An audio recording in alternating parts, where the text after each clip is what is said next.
Nobody wanted him. 3 years in a concrete cage.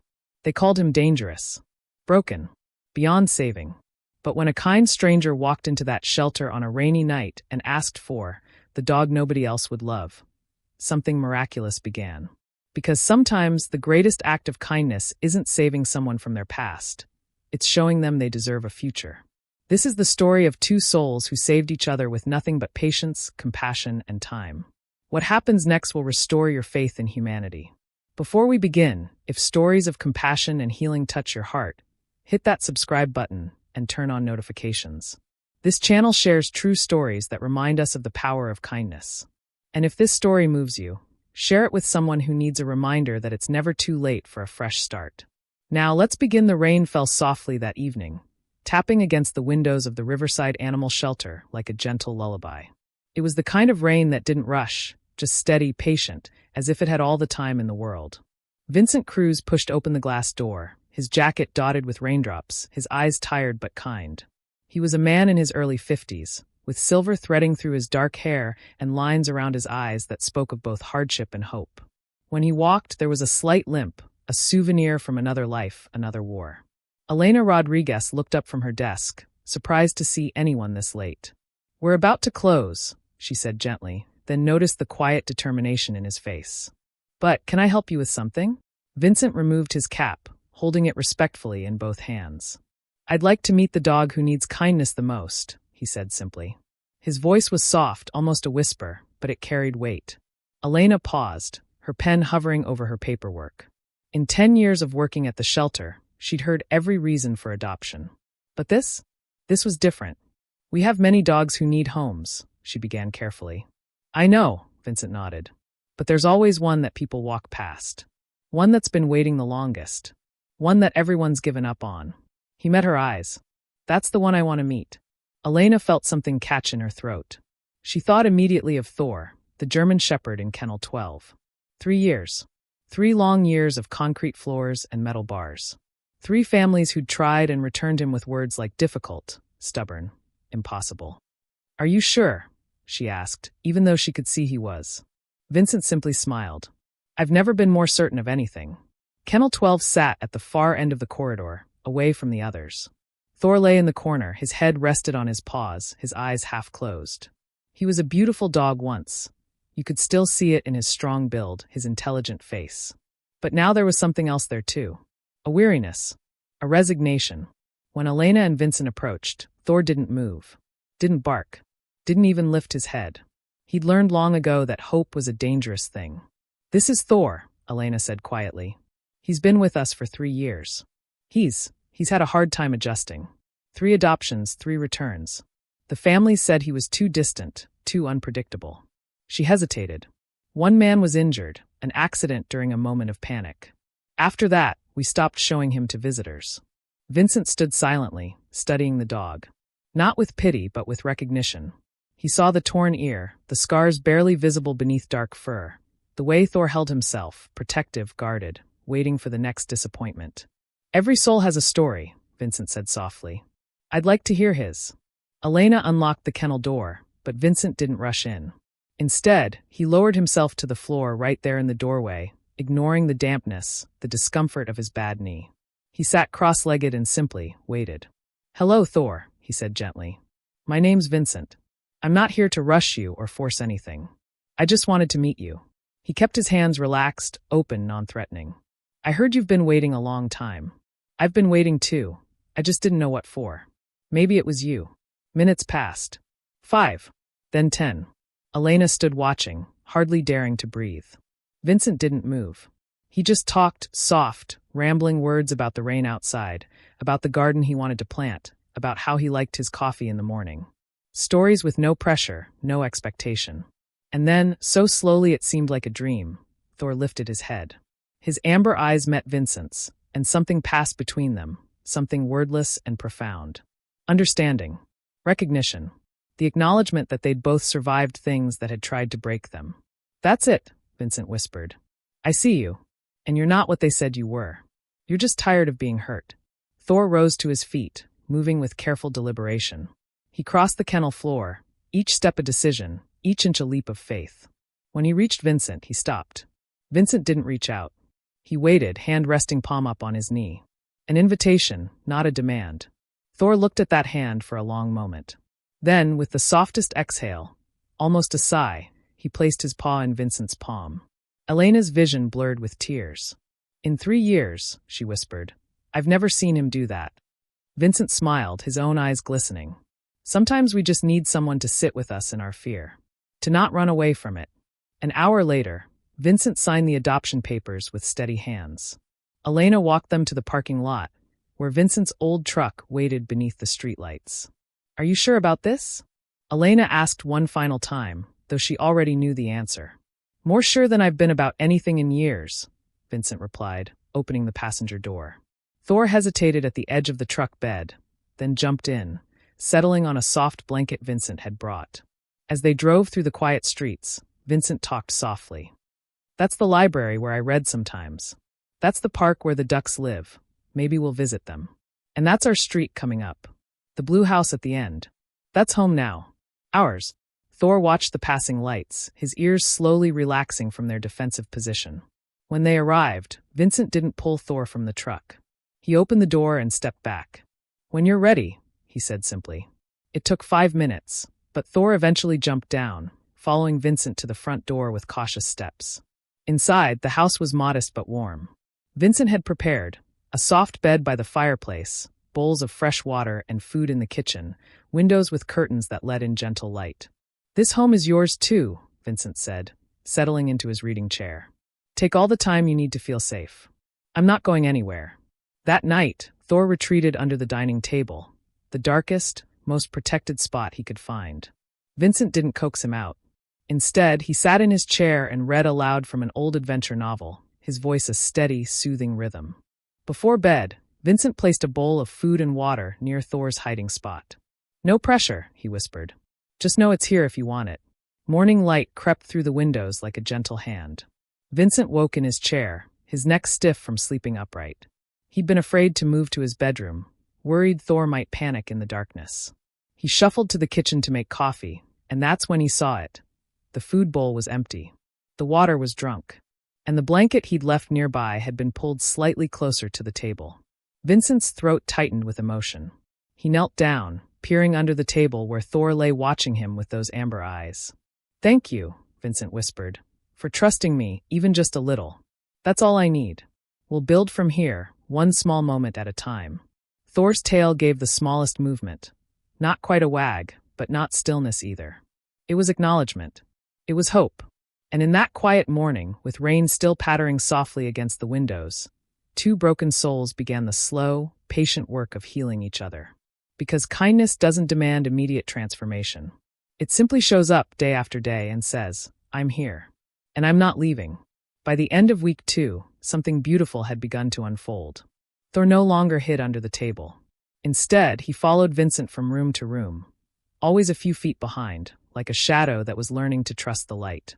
When Vincent cooked breakfast, Thor sat in the kitchen doorway. When Vincent read on the porch, Thor lay nearby in the grass. And at night, when Vincent settled into bed, Thor would position himself just outside the bedroom door, standing guard over the man who'd chosen him. Vincent learned to read Thor's language. The slight tilt of his ears meant curiosity. The soft whimper at dawn meant he needed to go outside. The way he pressed his body against Vincent's leg during thunderstorms meant "I'm scared, but I feel safer with you." And Vincent? He talked to Thor like he was his best friend. "You know what I'm thinking about today?" Vincent said one morning as they walked through the neighborhood. "I'm thinking about planting tomatoes. You ever seen a tomato plant, Thor? They smell like summer itself. Maybe we could grow some together." Thor's ears perked up at the sound of his name, and his tail, which had barely moved those first days, now swayed gently as they walked. Their routine became sacred. Morning walks at sunrise. Breakfast on the porch, Vincent with his coffee, Thor with his kibble. Afternoons spent in the yard, Vincent reading aloud while Thor dozed in the shade. Evenings listening to soft music, Vincent in his chair, Thor now lying beside him instead of across the room. One afternoon, as Vincent brushed Thor's coat, he noticed the scars more clearly. Small, round marks along his ribs, burns that had healed but never truly faded. Vincent's hand stilled, his heart breaking for the pain this animal had endured. "Someone hurt you," he whispered, his voice thick with emotion. And I'm so sorry that happened. But that chapter is over now, buddy. I promise you, no one will ever hurt you again while I'm here. Thor did something he'd never done before. He leaned into Vincent's touch, pressing his full weight against him, releasing a long, trembling sigh. It was surrender, not of defeat, but of relief. The kind that comes when you finally feel safe enough to let your guard down. Vincent wrapped his arms around the dog and simply held him. You're so brave, he murmured. Thank you for giving me a chance. Their peaceful world expanded when Martha Chun, Vincent's neighbor, knocked on the door one sunny afternoon. She was a grandmother in her 70s with kind eyes and flour on her apron. Vincent, I baked too many cookies again, she laughed, holding up a container. Would you and your new friend like some? Vincent smiled. That's very kind, Martha. Thor, come say hello. Thor approached cautiously, his body language uncertain. But Martha didn't rush him. She knelt slowly, extending her hand for him to sniff, speaking in the same gentle tone Vincent used. Hello, handsome boy. You're very loved, aren't you? I can tell. Thor sniffed her hand then. To Vincent's joy, his tail wagged. Actually wagged. Martha's face lit up like sunrise. Oh, Vincent, he's wonderful, she breathed. You two were meant to find each other. After Martha left, Vincent sat on the floor with Thor, holding his face gently. You made a new friend today. I'm so proud of you. A week later, Police Chief Roberto Castellano stopped by, not in his patrol car, but in his personal truck, dressed in civilian clothes. Vincent had served with Roberto's brother years ago, and they'd maintained a quiet friendship ever since.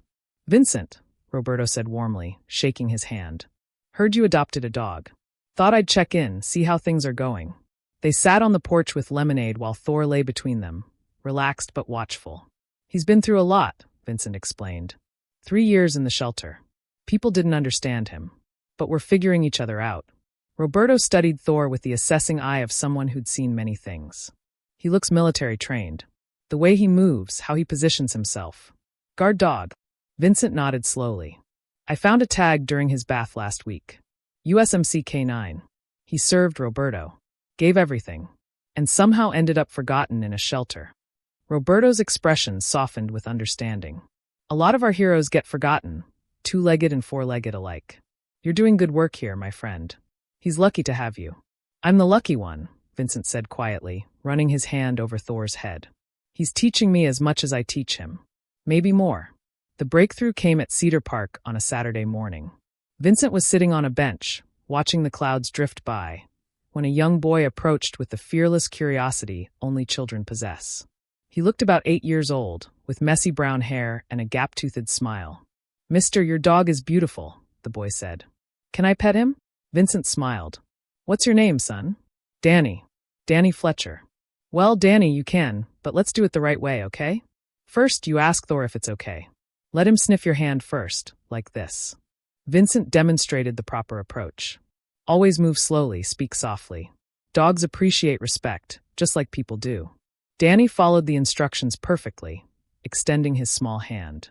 Thor sniffed carefully, then, miraculously, licked the boy's fingers. Danny's face exploded with joy. He likes me. He does, Vincent confirmed, his heart swelling. You're very gentle with him. That means a lot. Danny sat beside Thor, carefully petting his fur. My dad had a military dog once, he said absently. He was a soldier too, like you look like. But Dad's been really sad since his brother, my uncle Jason, died in the war. The dog reminded him too much of sad times, I think. Vincent's attention sharpened, but his voice remained gentle. I'm sorry about your uncle, Danny. War takes a lot from families.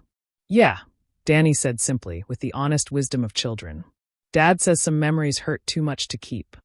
Before Vincent could respond, a man's voice called out. Danny? Vincent looked up to see a man in his 40s approaching.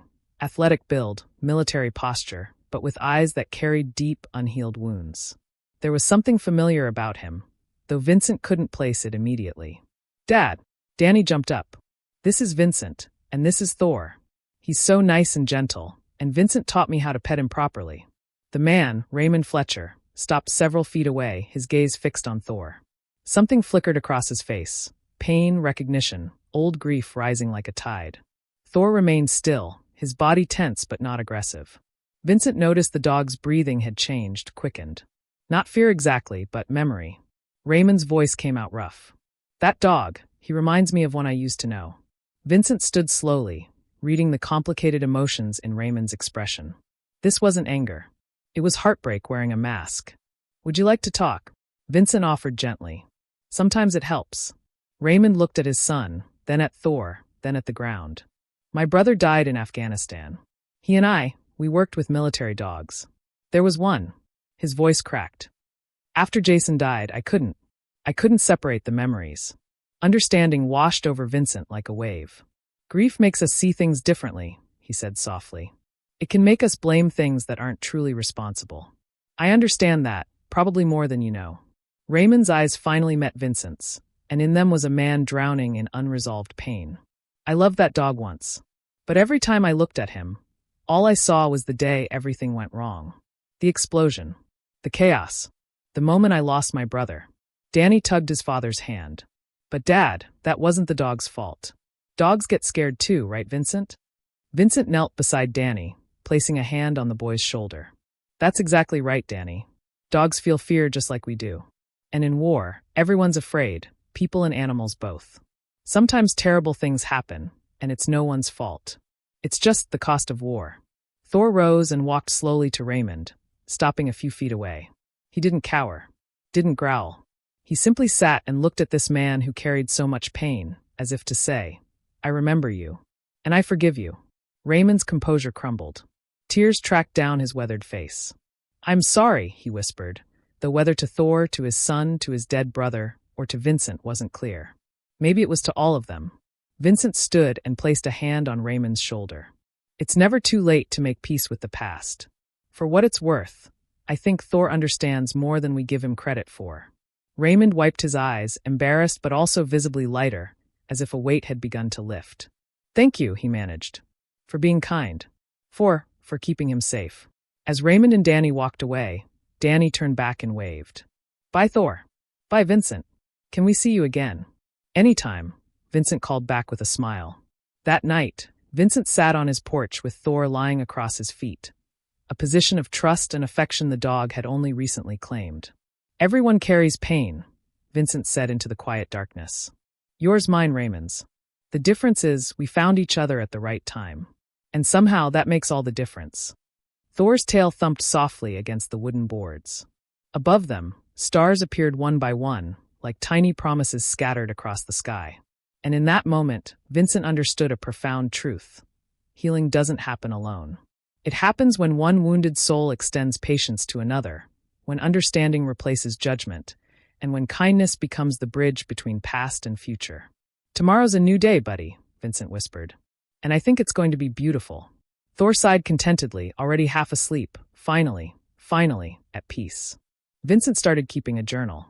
Not just any journal, Thor's Book of Brave Moments, he called it.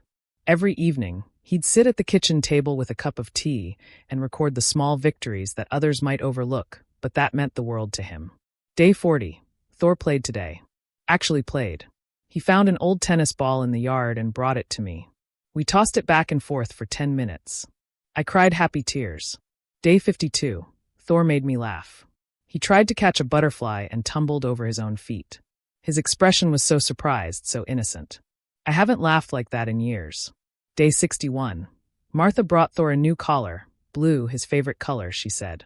How she knew, I'll never understand. But Thor sat still while she fastened it, then licked her hand. She cried. I did too. The journal became Vincent's way of honoring the journey. Not just Thor's transformation, but his own. Because the truth was, Thor had saved him just as much as he'd saved Thor. It was Martha who told Vincent about the city council meeting. They're voting on the shelter's funding, she explained, kneading bread dough at her kitchen counter while Vincent and Thor sat nearby. Budget cuts, they're saying. Roberto mentioned it might close if they can't justify the cost. All those animals. Vincent was quiet for a long moment, watching Thor sleep peacefully in a patch of sunlight. Then he made a decision. I'm going to that meeting, he said firmly. And I'm bringing Thor. Martha paused, flour dusting her hands. Vincent, are you sure? That's a lot of people, a lot of attention. I'm sure, Vincent replied, his hand resting on Thor's head. Sometimes staying silent is the same as giving up. And I'm done giving up on things that matter. The community center was packed on the night of the meeting. Folding chairs filled with concerned citizens, city council members seated at a long table up front, and reporters from the local paper scribbling notes. When Vincent walked in with Thor at his side, conversations paused. Heads turned. Whispers rippled through the crowd. Elena from the shelter was there, her face lighting up when she saw them. She waved, and Vincent nodded back with a small smile. They found seats near the back. Thor sat calmly beside Vincent, his service training evident in his composed demeanor despite the crowd. Vincent kept one hand on Thor's back, a steady, reassuring presence for them both. The council went through various agenda items: road repairs, park maintenance, budget allocations. Finally, they reached the shelter discussion. Councilman Hughes, a stern-looking man in his 60s, cleared his throat. The Riverside Animal Shelter costs the city $180,000 annually. With our current deficit, that's money we simply don't have. I propose we redirect those funds to essential services and partner with the county shelter instead. Murmurs of agreement and disagreement filled the room. Is there anyone here who'd like to speak on this matter? The council chair asked. Vincent stood, his heart pounding but his resolve steady. I would. All eyes turned to him. He walked to the front with Thor, his limp more pronounced under stress but his head held high. When he reached the microphone, he took a breath and began. My name is Vincent Cruz. I'm a veteran and neighbor, and as of 2 months ago, the very grateful owner of this dog. He gestured to Thor, who sat perfectly at attention. This is Thor, and I want to tell you his story, not because it's unusual, but because it's far too common. The room fell silent. Thor spent 3 years in the Riverside shelter. 3 years in a concrete kennel, watching families walk past him, choosing other dogs, younger dogs, easier dogs. He was labeled difficult, aggressive, unadoptable. 3 families tried and gave up. The shelter almost gave up too. Vincent's voice grew softer, more intimate. But here's what those labels didn't tell you. Thor is a military service dog. He wore the badge. He served his country. He protected soldiers in war zones, likely saved lives. And when his service ended, he ended up forgotten, discarded, waiting to die alone in a cage. Someone in the audience, a veteran Vincent recognized from the VFW, stood and saluted silently. Others followed. Vincent continued, his eyes glistening. I didn't rescue Thor. If anything, he rescued me. Every day, he teaches me about patience, about forgiveness, about second chances. He's taught my neighbor Martha how to trust again after losing her husband. He's taught children in this community how to be gentle and kind. He paused, gathering his emotions. I'm not asking you to fund the shelter out of pity. I'm asking you to fund it out of recognition that every life has value, that sometimes the most broken among us just need someone patient enough to see past the labels. Then, from the middle of the crowd, a small voice rang out. That's my friend. Danny Fletcher stood up, his father Raymond beside him trying to gently pull him back down. But Danny was determined. Can I say something? Danny asked, looking at the council chair. The chair, surprised but touched, nodded. Of course, young man. Danny walked to the front, his small hand finding Vincent's. He looked at Thor, then at the crowd with the fearless honesty only children possess. That's Thor. My dad's old dog from when he was in the army. My dad loved him, but after my uncle Jason died, Dad was too sad to keep him. He thought it was Thor's fault, but it wasn't. Bad things just happened. Raymond stood now, his face a mixture of pride in his son and his own emotional reckoning. Danny continued. Vincent taught me how to pet Thor the right way. He taught me that dogs have feelings too, and that when someone's been hurt, you have to be extra kind, not extra mean. And you know what? Thor's not scary at all. He's actually really, really nice. He just needed someone patient. Danny looked up at the council members with eyes too wise for his years. If we close the shelter, where will the other dogs like Thor go? Don't they deserve someone patient too? The room was utterly silent. Then, slowly, Raymond Fletcher walked to the front. He stood before Vincent and Thor, and for a long moment, the 2 men simply looked at each other. 2 veterans, 2 survivors, 2 souls carrying different versions of the same war. My name is Raymond Fletcher, he said, his voice shaking. And I need to tell the truth. He turned to face the crowd. After my brother died in Afghanistan, I blamed this dog. There was an explosion, chaos, and Thor, who was just a scared animal doing his best in an impossible situation, ran forward instead of staying in position. I convinced myself that his moment of fear cost my brother his life. Raymond's voice broke. But the truth is, I needed something to blame because blaming war itself, blaming random chance, blaming the universe. That was too big, too painful. So I blamed an innocent animal. I abandoned him. I told the shelter he was dangerous when really, he was just traumatized. Like me.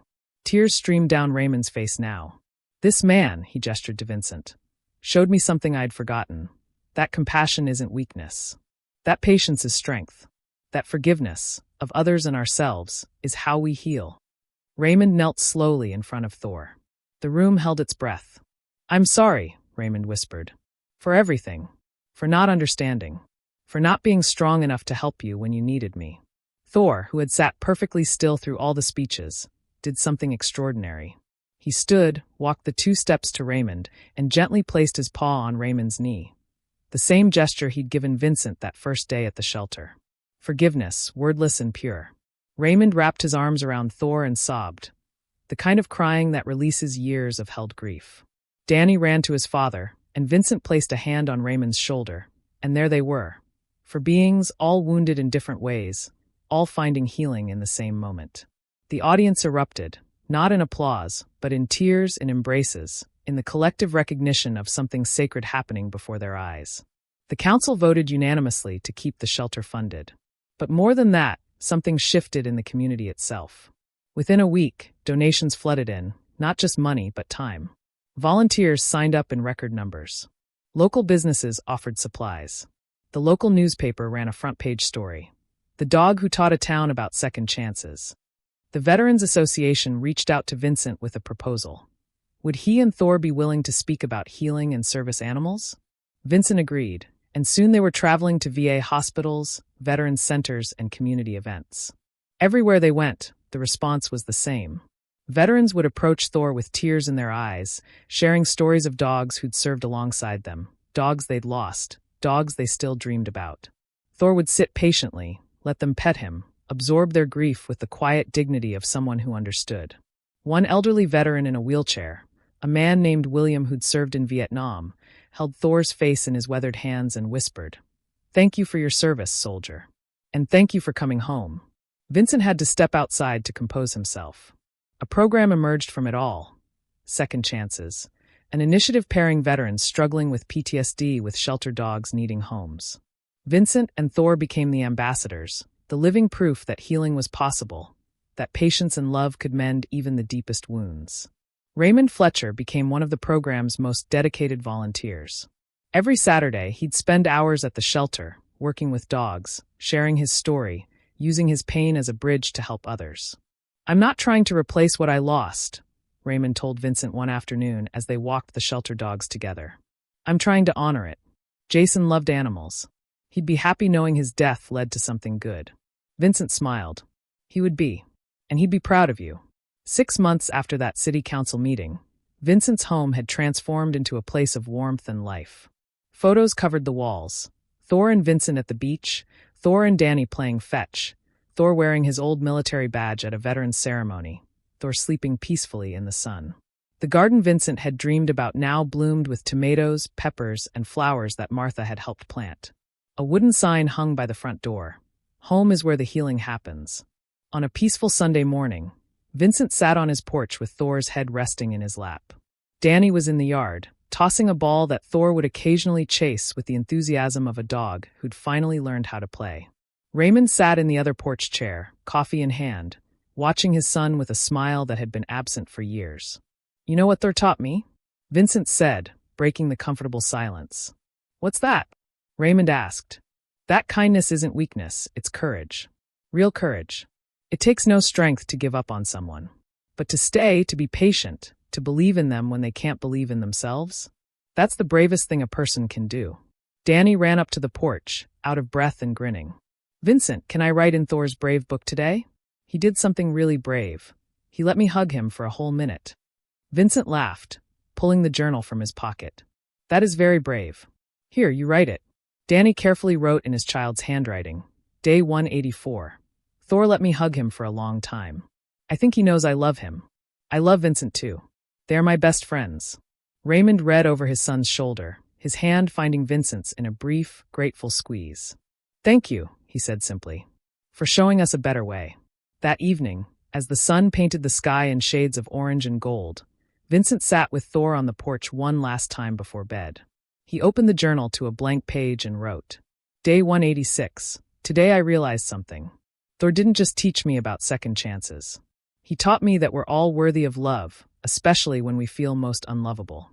He taught me that healing isn't linear, it's patient. And he taught me that sometimes the greatest gift we can give is simply to see someone, truly see them, and say, I'm not leaving. Thor saved my life by letting me save his. And in the end, we saved each other. Vincent closed the journal and wrapped his arm around Thor, who leaned into him with complete trust, complete peace. Thank you, Vincent whispered into the gathering dusk, for choosing me back. Thor's tail thumped softly against the wooden boards, a sound that had become Vincent's favorite music. Above them, the first stars appeared, and somewhere in the distance, a dog barked joyfully.